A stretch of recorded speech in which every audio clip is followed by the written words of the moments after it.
So now we have pledges, which once again, very common within the NFP environment. We have the donor information. So here we can see Val is the donor and the primary contact. We can see the financial information. Really importantly here, we have the functionality of around an admin fee type.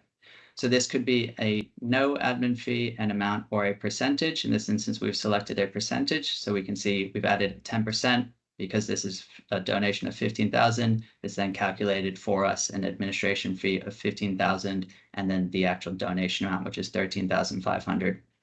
Also, very importantly here, we can see that we have an admin fee designation. So in order to facilitate our reporting requirements, we can select a designation that the admin fee will roll up against so that you can track that separately from the donation itself if desired. If you want to put it all within the one, then that's also possible. But typically, we find that organizations want to separate that out so they can track how their administration fees are going and how much they're impacting performance of other designations. Once we've solicited a pledge and we've talked to an individual and they're getting to the point where they're going to start making some actual commitments to us, we have the commitments tab and we have the ability to have both manual and scheduled.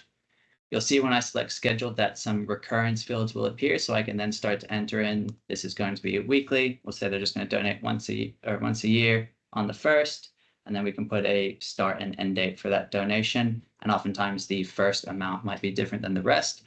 Once this is entered in, I can then select the generate scheduled commitments button, and that will generate all of the donor commitments for me without me having to do anything based on the information that I've put into the system.